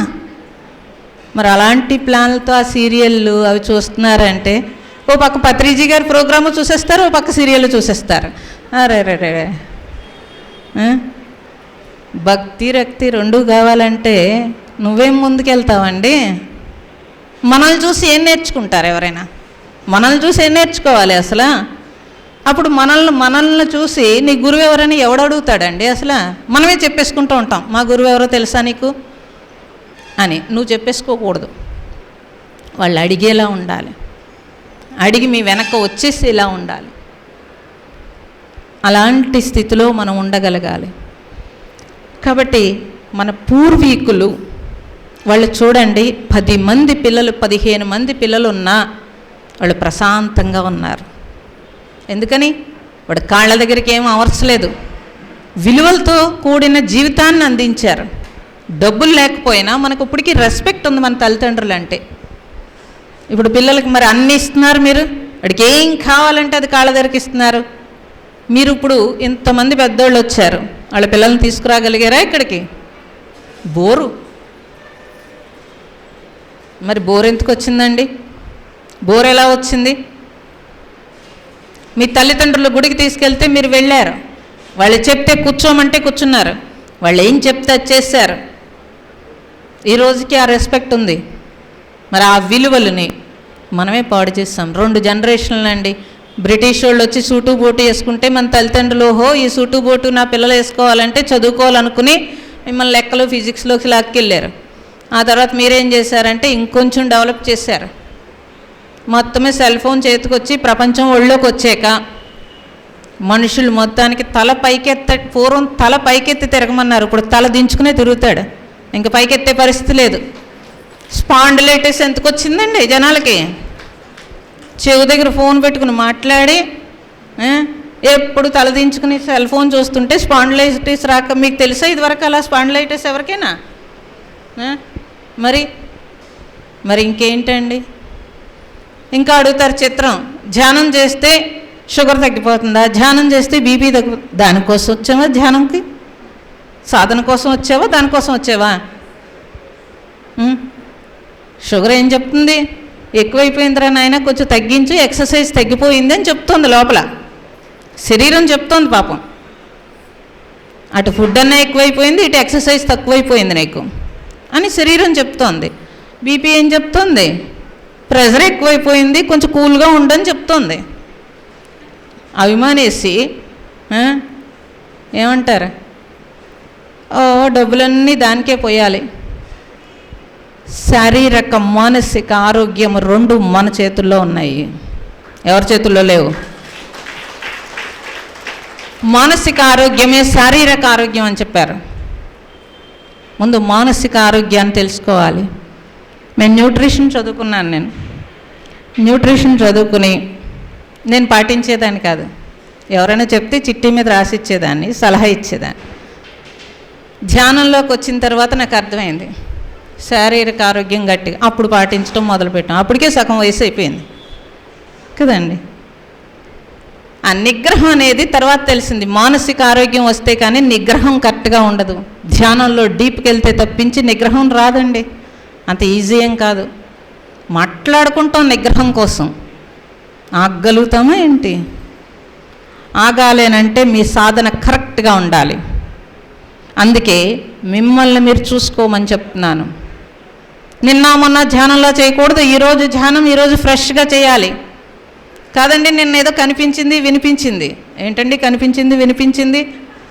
ఏంటి కనిపిస్తుంది వినిపిస్తుంది? ఇప్పుడు అడిగితే చెప్పకపోతే బాగోదేమో అని ఏదో చెప్తాడు. అది చూసి పక్క వాళ్ళందరూ అనుకుంటారు, అబ్బా ఆయన అనుభవం ఎంత బాగుందండి, నాకు రాలేదేంటని బాధపడతారు. నువ్వు ఆయన ఓటేంటండి? ఆయన ఎక్కడో పుట్టాడు, నువ్వు ఎక్కడో పుట్టావు. ఇంట్లో భార్యాభర్తల సంస్కారమే ఒకటి కాదు కదా, కలిసి ఉన్నంత మాత్రాన. అందుకే కదా కొట్టుకుంటున్నాం. ఉట్నే కొట్టుకుంటామా ఏంటి కదా? తల్లి పిల్లలే కొట్టేసుకుంటున్నారు కదా. మరి అప్పుడు ఆయనకు వచ్చిన అనుభవం నాకెందుకు వస్తుందండి? ఎవరి అనుభవం వారిదేనా? మరి అది పైకి చెప్పుకోవడం ఎందుకండి? మళ్ళీను నేను ధ్యానం చేస్తున్నట్టు ఎవ్వరికీ తెలియకూడదు. అలా నేను ఒక సీక్రెట్గా చేసుకున్నాను అనుకోండి, నాలో గర్వం పెరగకుండా ఉంటుంది. లేదు ఎవరైనా నేర్చుకుంటారంటే చెప్పొచ్చు కాక. కనపడినోడికల్లా మనం ఇంకా మీకు తెలుసా నేను గంట ధ్యానం చేస్తాను అని అనకూడదు. వాళ్ళు అడగడానికి బస్సులో కూర్చుంటారని నేను వింటాను, బస్సులోనో ట్రైన్లోనో ఇవన్నీ నాకే వినపడతాయి అనిపిస్తుంది. మీ ఎవరు అని మొదలు పెడతారు. అక్కడి నుంచి మీరు ఏం చేస్తున్నారు అంటూ మొదలుపెట్టి, మేము ఉండి పలానా పత్రిజీ గారి శిష్యులు అంటూ మొదలు పెడతారు. మొదలుపెట్టి ఏంటో ఎక్కడికో చెప్తారు 100. అలా ఎందుకండి? అలా ఎందుకు అన్నామనుకోండి, అక్కడ మళ్ళీ ఏం కనపడుతుందంటే అహంకారమే కనపడుతుంది. ఇవన్నీ వదలడానికి ధ్యానంలోకి వచ్చారు, మీరు ఇది గుర్తుపెట్టుకోవాలి. ఇవన్నీ వదలడానికి మనం ధ్యానంలోకి వచ్చాం. ప్రతి దాన్ని వదులుకోవడానికంటే శుద్ధి అవ్వడానికి ధ్యానానికి వచ్చామన్న సంగతి ఫస్ట్ తెలియాలి. నేను శుద్ధి అవ్వడానికి వచ్చాను. సో బయట నేను ఆల్రెడీ ఎన్నో రకాల పూజలో లేకపోతే ఏవో చేసి ఇప్పుడు కొంచెం పరిణతి చెంది ధ్యానానికి వచ్చినప్పుడు, ఇప్పుడు అలానే పూజలు తప్పని నేనేం చెప్పట్లేదు. నువ్వు ఎందులో ఉన్నావో అందులో కరెక్ట్గా ఉండమని చెప్తా. సో పరిణతి చెందాలి అని అంటే నేను వచ్చినప్పుడు ఆ పరిణతి పొందుతున్నానా లేదా చెందుతున్నానా లేదా అనేది నన్ను నేను అబ్జర్వ్ చేసుకోవడానికి నా ఈ జర్నీ అన్నప్పుడు, ఆ జర్నీలో ఇప్పుడు ఇక్కడ సక్సెస్ అవ్వకపోతే, ఇప్పటికే వయసు అయిపోయింది, ఇంకెప్పటికి అవుతానండి? ఇప్పుడు కాలు చెయ్యి అన్నీ లాగేస్తూ ఉంటాయి, బోళ్ళు ఇబ్బందులు ఉంటాయి. అప్పుడు ఏం చేయాలి? శరీరానికి ఒక ఫిట్నెస్ కావాలి. ఇప్పుడు మీరు ప్రొద్దుట చెప్పాను, ప్రొద్దుటి నుంచి ఇది ఇప్పుడు 3వ class, next 2 o'clock class, 3 o'clock class, వరుసగా రోజుకి 4-5 క్లాసులు. అలానే ఆశ్రమంలో మొత్తం పనులు చేసుకుంటూనే ఉంటాం. ఒక మీల్ తీసుకుంటాను నేను. ఇప్పుడైతే ఉపవాసాలు, ఒక మీల్ తీసుకుంటాను. రాత్రికి ఏదైనా ఫ్రూట్ తింటే తింటాను, లేకపోతే మిల్క్ ఏదైనా తీసుకుంటాను. 2 hours నిద్రపోతాము. మిగతా టైం అంతా క్లాసులు ధ్యానం. నైట్ మాకు ధ్యానాలు ఏవో ఉంటాయి. డాక్టర్స్ అందరూ టెస్ట్ చేశారు నన్ను. 8 hours నిద్ర లేకపోతే, 6 hours నిద్ర లేకపోతే మనుషులు ఎలా ఉంటారని చెప్పి. ముందు 6 hours, ముందు 8 hours, తర్వాత 6 hours, తర్వాత 4 hours, ఇప్పుడు 2 hours. ఇది నా మహిమ, ధ్యానం మహిమ అంటారా? మరి ఇన్ని క్లాసులు చెప్పినా, లేకపోతే ఇన్నిసార్లు ధ్యానం చేయించినా మేము ఎప్పుడూ నిద్రపోలేదు. ఎన్ని క్లాసులు చెప్పినా ఇలాగే హుషారుగా ఉన్నాం. నేను చూస్తాను జనాలు పాపం ప్రొద్దుట వీళ్ళేదో టిఫిన్ పెడతారు, ఉసూరమంటూ ఉంటారు. ధ్యానం చేద్దామంటే బొర్ర ఊపుతారు. అరే ధ్యానం చేద్దామంటే హుషారుగా ఉండాలి. మరి ఎలా అండి? పోనీ చేయించామంటే శుభ్రంగా నిద్రపోతారు. ఇప్పుడు మీరు మధ్యాహ్నం భోజనం అయిపోయాక ధ్యానం చేయించమనండి దామోదర్ గారిని. మరి అదిగో చెప్పేస్తున్నారు చక్కగా నిద్రపోతారని. నేను చేయించను మీతోటి, ఒక్కళ్ళకి నిద్ర రాకుండా చేయించగలను. చేయించండి అంటున్నారు. మరి ఇంకో ప్రోగ్రాం ఉంది.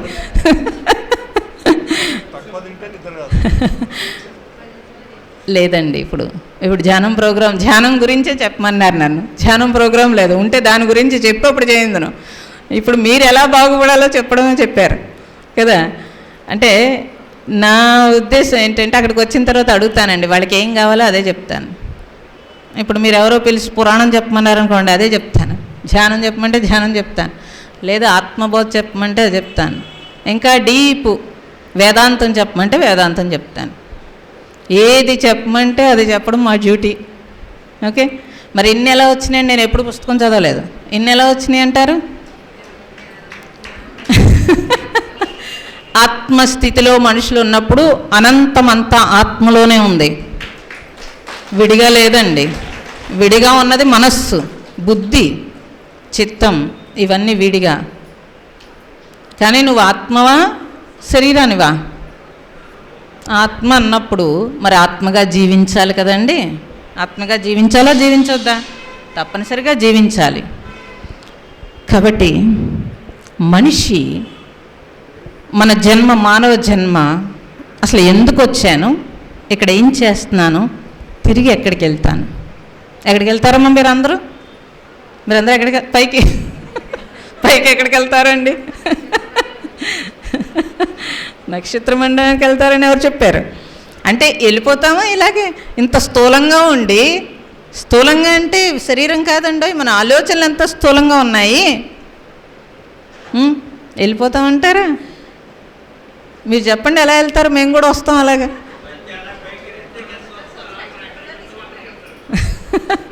ఎక్కడి నుంచి వచ్చాము అక్కడికి వెళ్తాం అంటున్నారు. ఇప్పుడు ఇక్కడ ఉండగానే వెళ్ళాలి కానండి. ఊర్ధ్వముఖాన్ని మనం ఆలోచన ఊర్ధ్వముఖంలో ఉంటే ఊర్ధ్వముఖాన్ని మన మరణం ప్రయాణిస్తుందండి. ఆలోచన నేలబారు ఆలోచనలు ఉంటే ఊర్ధ్వముఖాన్ని ఎలా ప్రయాణం చేస్తామండి కదా. ఇప్పుడు మరణ సమయంలో నువ్వు ఎలాంటి భావంతో ఉంటే అలాంటి మరణం తీసుకుంటావు, అంటే అలాంటి జన్మకే మళ్ళీ వెళ్తావు కదా. మరి నేను ఎలాంటి భావంతో ఉండాలి? ఇక్కడే ఏది వదలలేను, చెప్పాను ఇందాక బంధం. ఇప్పుడు ఫోన్ వచ్చింది, కొడుకు వచ్చాడు అమెరికా నుంచో, కూతురు వచ్చిందని. పత్రిజీ గారే ఉంది, నాలాంటిదే ఉంది, మళ్ళీ వస్తుందండి. టక్మని పరిగెట్టరా ఏంటి? పరిగెట్టరా? నిజం మాట్లాడుకుందాం అమ్మా, కొద్దిగా పరిగెట్టేద్దాం. తోటికోళ్ళ కొడుకు పెళ్ళి ఉంది, వెళ్ళిపోతామని చెప్పేస్తున్నారు. మరి ఊర్ధ్వముఖాన్ని ఎలా ప్రయాణిస్తామండి? నేను ఒకటి చెప్పనమ్మా, మీరేమనుకోవద్దు. అదే కదా, ఇవన్నీ సెకండరీ అయిపోతాయి. అదే నేను చెప్తున్నాను. నేను ఒకటి చెప్తాను, మీరేమనుకోవద్దు. మరి మనం పెళ్లి చేసుకుని ఆయన్ని ఉద్ధరించలేదు, పిల్లల్ని ఉద్ధరించలేదు, మళ్ళీ పెళ్ళికి వెళ్ళి అక్షింతలు ఎలా ఎత్తామమ్మా? ఒక్క మాట చెప్పండి, నాకు ఒక్క మాట చెప్పండి. ఊళ్ళో పెద్దోళ్ళు కుటుంబాలు నడిపేసి ఏమండి స్వార్థం లేకుండా అన్నదమ్ముల పిల్లలు, అక్కచెల్లెళ్ళ పిల్లలు అందరు పెళ్ళిళ్ళు చేసిన ఎవరైనా పెద్దోళ్ళు ఉంటే వాళ్ళని పిలిచేవారు, వాళ్ళు వెళ్ళి అక్షింతలు వేసేవారు, గట్టిగా ఉండేవి పెళ్ళిళ్ళు. ఇప్పుడు మనం వెళ్ళి అక్షింతలు వేస్తే చూడండి 2 రోజుల్లో విడిపోతున్నారు పిల్లలు. మీరు గమనించారా? కలియుగం అండి బాగాలేదంటున్నారు. కాదు, మీ అందరూ వేసిన అక్షింతల వల్ల దారిపొడికి తిట్టుకుంటూ కొట్టుకుంటూ వెళ్తారు. ఇప్పుడు పెళ్ళికి వెళ్దాం అనుకుంటే ఆయన తొందరగా రాలేదు, తిట్టరా మీరు? అయితే ఆవిడ రెడీ అవ్వలేదు, వాళ్ళు తిట్టరా? టైం అయిపోతుంది, నువ్వు రాలేదు, ఇసుక్కుంటూనే వెళ్తారు. మరి ఎలాంటి మనసుతో లేచి వెళ్ళారు మీరు? వెళ్ళాక అదంతా చూస్తారు, కంటితో అవన్నీ చూసేటప్పటికి ఇంద్రియాలు లేచిపోతాయి మనకి. ఏం డెకరేషన్ చేశాడు, ఎవరిని కొట్టేశాడంటావు అంటే మొన్న ఏదో కొట్టేశాడు వీడు అంటూ వెళ్తారు. ఈలోగా వీడియో వాడు వస్తే వీడియోగ్రాఫర్ చూడాలి, నేను అక్షింతలు వేయాలి. ఏ అక్షింతలు వేశారు మీరు? అసూయ, ద్వేషం, కొట్టుకున్న అక్షింతలు వేశారు. మరి ఆ పిల్లలు కొట్టుకోక ఏం చేస్తారండి కదా. కనపడినోడికల్లా కార్డు ఇచ్చేస్తారు. గొప్ప ఒక 10 రూపాయలు మంచి కార్యానికి ఇమ్మంటే ఎవరైనా ఇస్తారండి? ఎవరు? కనపడినోడికల్లా కార్డు ఇచ్చి వాడు తినలేని అన్నీ తినిపించి వాడి చేత మళ్ళీ అసూయ కక్కించుకుని పంపిస్తారు. మరి ఆ పిల్లలు ఏం బాగుంటారండి? పిల్లలు ఏం బాగుంటారు? మీరు ధ్యానులు కదా, మీరు పోనీ సింపుల్గా పెళ్లి చేస్తారా ఏమన్నా? చేసి ఆ పిల్లల పేరున ఒక మంచి పని చేస్తారా ఏమన్నాను? ఓ పెళ్ళికి ఒక ధ్యాన కార్యక్రమం పెడతారా ఏమన్నాను? మీ పెళ్ళికి మీరు ఏమన్నా గంతులు వేసారమ్మా అలాగా? పెళ్ళి కొడుకు పెళ్ళి కూతురు మీరు అలా చేయబట్టుకుని గంతులు వేసారా? మరి మరి మరి మీరు ఏమైనా ఒప్పుకుంటున్నారు? మీరు కూడా 3 రోజులు పెళ్ళిళ్ళు చేస్తున్నారు కదా, చేస్తున్నారా లేదా? మరి మీరు ప్రత్యేకత ఏంటి, ధ్యానుల ప్రత్యేకత ఏంటో చెప్పండి నాకు, చెప్పండి నాకు. ఎక్కడుందండి? అక్కడ ఆ గంతులు, ఇక్కడ ఈ గంతులు, తేడా ఏముందంటాను నేను, తేడా ఏముంది? మరి మనం జ్ఞానం తెలుసుకున్నాం కదా స్పిరిచువల్లో, మీరేమంటున్నారు? మేము ఎదిగిపోయాం, పూజలు గీజులు కాదు ధ్యానంలో ఎదిగిపోయాం అంటున్నారు. మరి పనుల్లో చూస్తే పనుల్లో ఎక్కడ ఉన్నారమ్మా మీరు?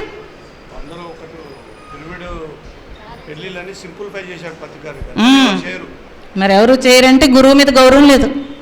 నేను ఇది ఖచ్చితంగా చెప్తాను. మీరు నన్ను పిలవరండి, మళ్ళీ పిలవరు, పిలవపోయినా పర్వాలేదు మాకు కదా, మాకేం పిలవపోయినా ప్రాబ్లం ఏం కాదు. ఎందుకని? అరే మా గురించి చెప్పేస్తుంది ఆవిడ, మా గురించి చెప్పకూడదు. ఇప్పుడు అలా ఊర్దో ముఖానికి వెళ్ళి ఏమన్నా టెక్నిక్లు ఎందుకండి టెక్నిక్లు? ఏ టెక్నిక్ మనకు పాటిస్తుంది? మనం ఆచరించినప్పుడు ఏ టెక్నిక్ అవసరం లేదండి. మనం ఆచరించినప్పుడు మనమే ముందుకు వెళ్తాం. ఉన్నతంగా ఉత్తమంగా ఎదగడం అని అంటే ఫస్ట్ మీ గురించి మిమ్మల్ని మీరు తెలుసుకోవాలి.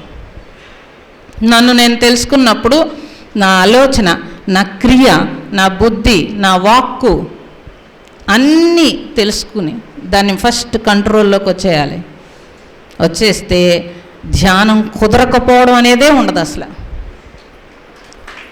భగవాన్ చెప్పాడు, రామకృష్ణుడు కూడా చెప్పాడు, సహజ సమాధి అన్నారు. సహజంగా అప్పటికప్పుడు ధ్యానం చేయాలి. వివేకానందుడు చెప్తాడు, మంచి కొటేషన్ ఒకటి చెప్తాను మీకు. ఇప్పుడు ధ్యానం చేయాలి. ఆ రోజుల్లో సంతలు కదండి, సంతకి వెళ్ళి, సంత ఎంత క్రౌడ్ ఉంటుందండి, సంతలోకి వెళ్ళి సంత తెచ్చుకోవాలి, మళ్ళీ కూర్చుని ధ్యానం చేయగలగాలి, మళ్ళీ సంతకు వెళ్ళగలగాలి. అంతేగాని ఆ గోల్లోకి వెళ్తే నాకు ధ్యానం కుదరలేదండి, లేదు ఎక్కడో ఒకచోటే కుదురుతుంది, ఇలాంటి మాటలు మాట్లాడకూడదు. ఎక్కడైనా ఎప్పుడైనా ఎలా అయినా నేను ధ్యానం చేసేయగలుగుతాను. ఇది ధ్యానుల యొక్క స్థితి. అలాంటి స్థితికి మీరందరూ ఎదగాలని ఆ భగవంతుణ్ణి ప్రార్థిస్తూ సెలవు.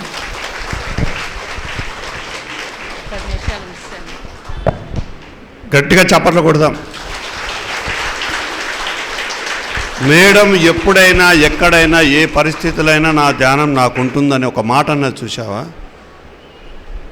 ఆవిడ సహజమైన ఆహార పద్ధతులు, సహజమైన జీవన విధానం ఉన్నది.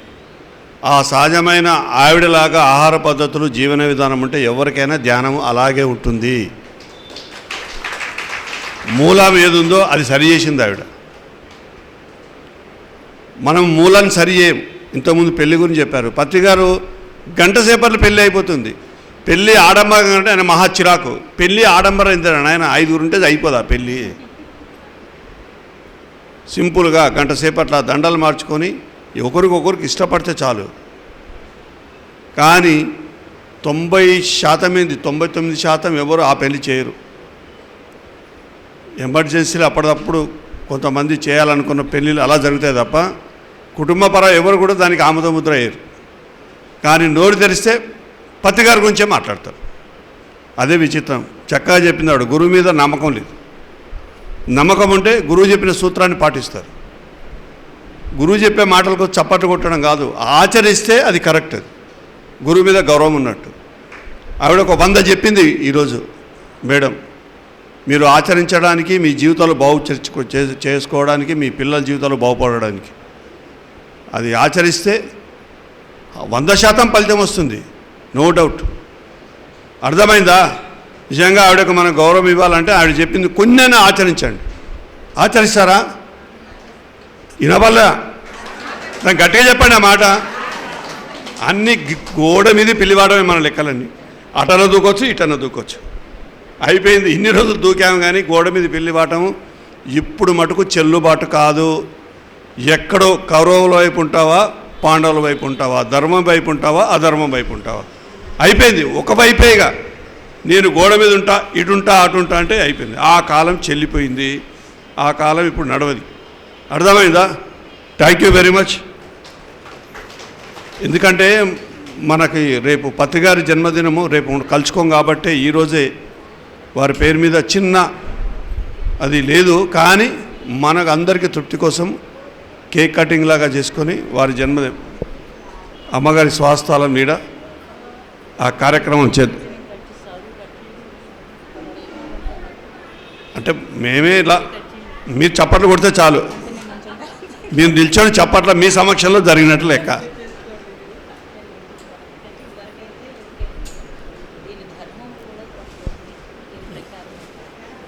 అంటే అది మేము కొన్ని చేయకూడదు, మేము తినమది ఏదో అలా ఎగ్లేస్ అని తీసుకొచ్చి. మీరు ప్యాంప్లెట్ పంచిపెట్టండి అమ్మ. 14వ తారీఖు మాకు ధ్యాన జ్యోతి ఉంది ఆశ్రమంలో. 4 years అవుతుంది అది వెలిగించి. ఒక పాజిటివ్ ఎనర్జీ కోసం అది యోగ విద్యలో ఒక జ్యోతి వెలిగించాము. 4 years నుంచి కంటిన్యూ అవుతుంది. నైట్ నేను ధ్యానం చేసేది ఆ జ్యోతికి. దాని ప్రకారం 14వ తారీఖున ఏంటంటే అందరూ జ్యోతులు వెలిగించవచ్చు, ధ్యానం ఉంటుంది ఆశ్రమంలో. మీకు అడ్రస్ కావాలంటే ఇప్పుడు ఇస్తారు, మీరు రావచ్చు. అందరూ ఆహ్వానం. ఇది ఉదయం 8 స్టార్ట్ అవుతుంది ఓంకారంతో. మీరు ఇప్పుడు చేయించమన్నారు, ఇక్కడ చేయించలేము మేము, టైము లేక కదా. సో మీరందరూ అక్కడికి రావచ్చు. వస్తే ధ్యానము ఇక్కడ అక్కడ లేదండి, ఎక్కడైనా ఒకటే. మేము అదే అనుకుంటాను నేను. పత్రిజీ గారిలో మేము కృషి చేయలేమండి, అంతటి అలాగా చేయలేము. అక్కడి నుంచి ఆయన నేర్పిన దాన్ని ఇంకొంచెం ఉన్నతంగా తీసుకెళ్ళడానికి, ఎందుకంటే ఆయన మాకు ఇచ్చేడు ఈ అవకాశం అనుకుంటాను నేనైతే కనుక.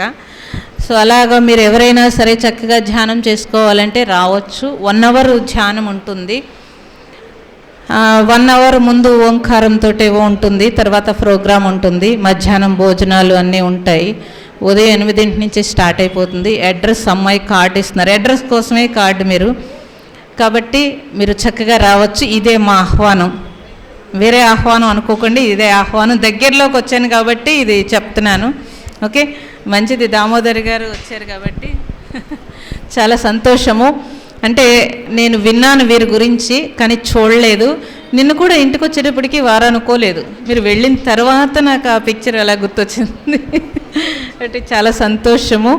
నాకు ఈ అవకాశం ఇచ్చినందుకు కూడా చాలా సంతోషము. ధన్యవాదాలు. గట్టిగా చెప్పట్లు కూడా మీరు ఈరోజు ఈ సమక్షంలో మీ చక్కటి మాటలు విన్నందుకు.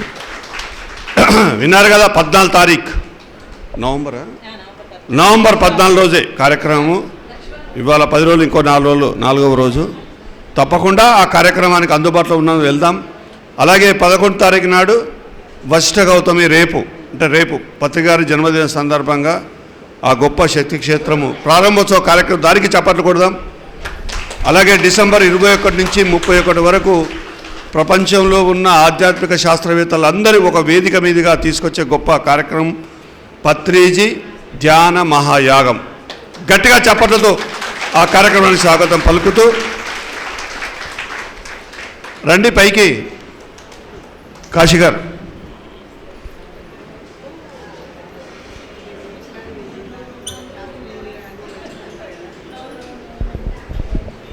పిఠాపురం మాస్టర్ పైకి రండి.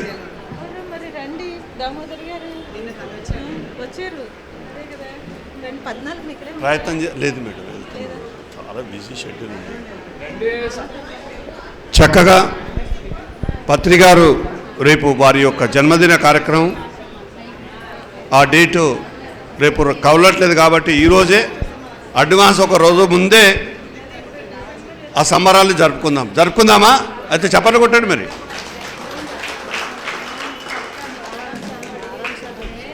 మారం గారు ఉన్నారా? ఏంటి మేడం అందరు రెడీ అయిన మారం శివప్రసాద్ గారు తీసుకురా.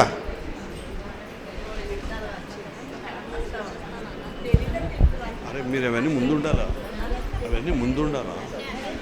తీసుకొచ్చేసేయాలా, నిలబెట్టి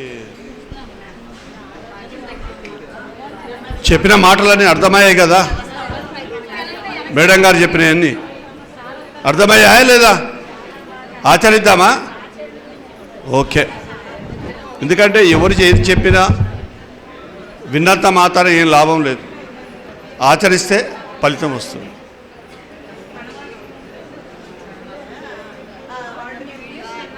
మీరందరూ వచ్చినందుకు మరొకసారి పిరమిడ్ సొసైటీ తరపున ప్రత్యేకంగా ధన్యవాదాలు. సుధా మేడం ఉన్నారా? పైకి రమ్మా. అదే మేడంకు కండువా ఉంటాయి కదా, మీరు కూర్చోండి. మేడంకి అరే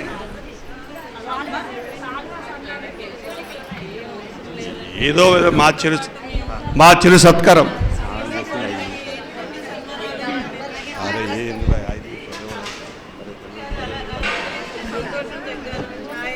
తీసే కుర్చీ తీసి రండి.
మ్యూజిక్ కదండి.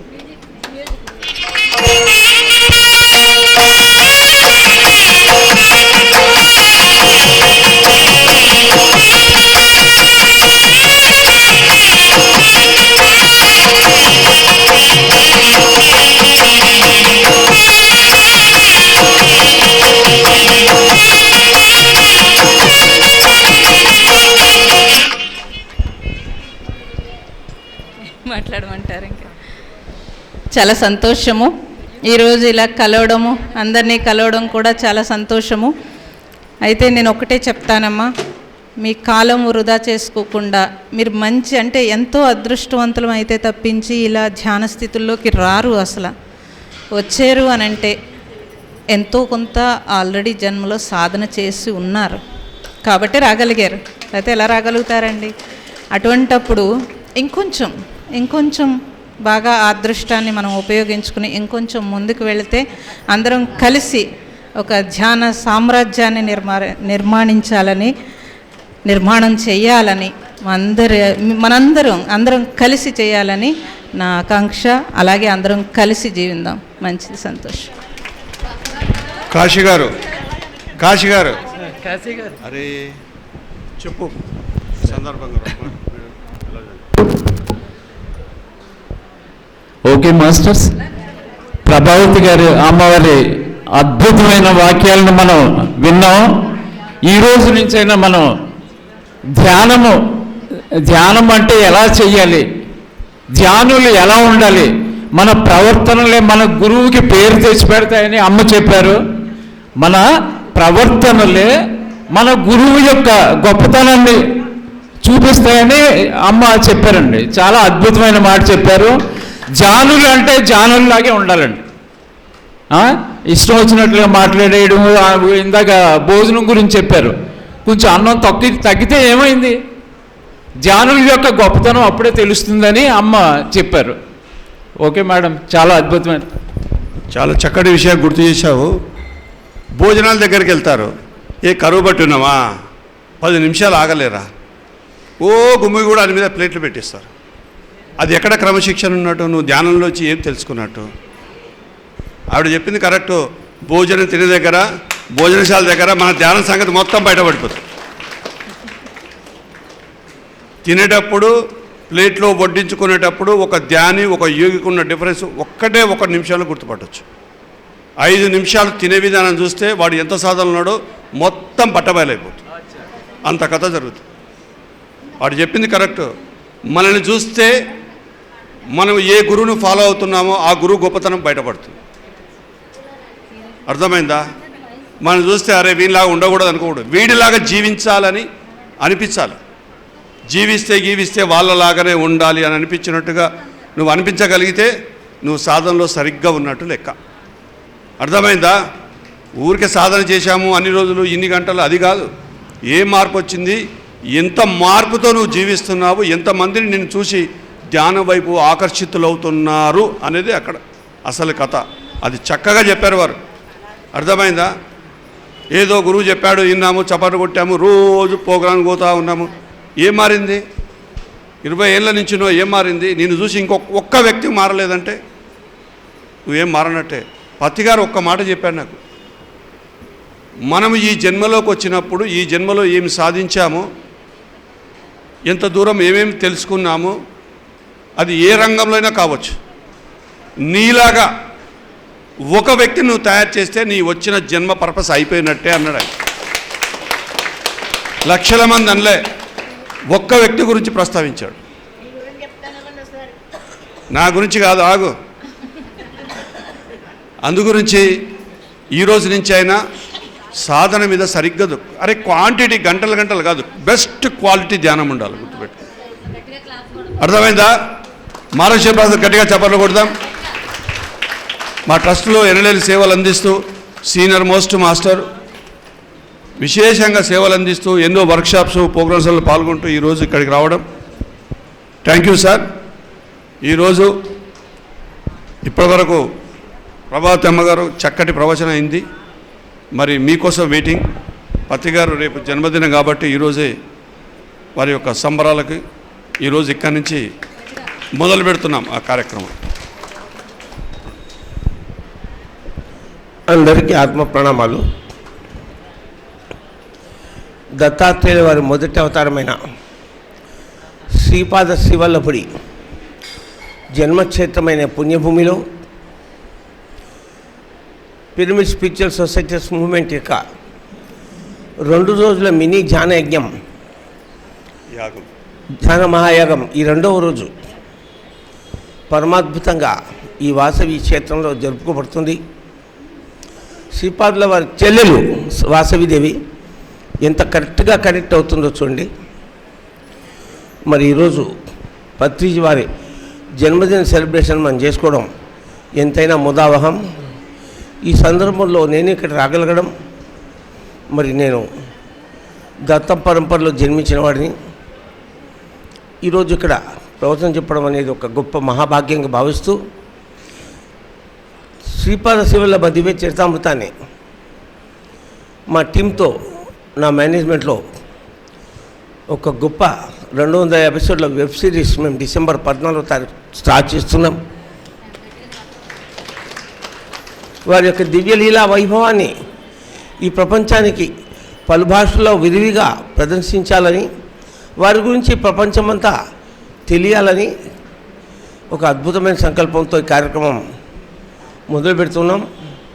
ఆ సందర్భంగా ఇవాళ మళ్ళీ స్వామిని దర్శించుకోగలిగే అవకాశం రావడం, ఈ కార్యక్రమానికి హాజరై పత్రిజీ జన్మదిన వేడుకలు పాల్గొనడం, మరి లంచ్ అయిన తర్వాత 1 గంట ప్రవచనం చెప్పగలిగే అవకాశాన్ని పొందగలగడం నాకు అదృష్టం. Thank you. మరి ఈ కార్యక్రమం ఏర్పాటు చేసిన దామోదర్ మహాస్వామి, అనకాపల్లి లీలా, మరి ఈ Pithapuram senior most pyramid masters అందరూ కూడా కలిసి చేస్తున్న ఈ కార్యక్రమానికి మనమందరం హాజరు కావడం కూడా మన అదృష్టంగా భావిస్తున్నాను. Thank you.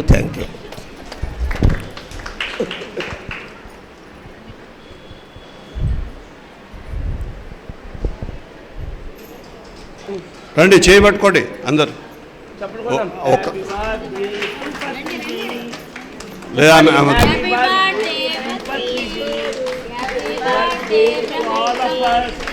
Happy birthday to all of us. Happy birthday to all of us. Happy birthday to Patriji. Happy birthday to Patriji family. Happy birthday to the universe. Happy birthday to Master of Meditation. గట్టిగా చెప్పకూడదాం. పత్తి గారు ఇదే డేట్కు 1947లో భారతి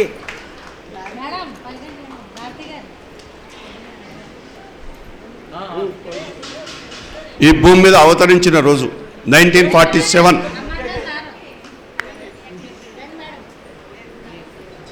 నేను తిన cake, నేను తిన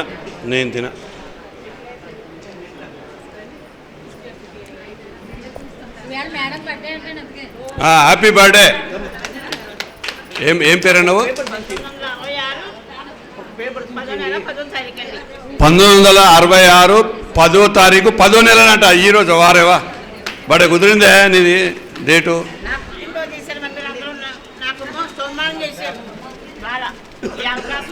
గట్టిగా చప్పట్లతో వారికి వీడ్కోలు పలుకుదాం. పక్క జరగండి అందరు. దేవేందర్ వెహికల్ రెడీయా? దింపేసి వచ్చేసి హాయిగా భోజనాలు స్వీకరించి ఈరోజు పత్రిజే బర్త్డే సెలబ్రేషన్స్ కాబట్టి విందు భోజనమే. రండి, ఎవరు పాడతారు పాట? తీసేయండి.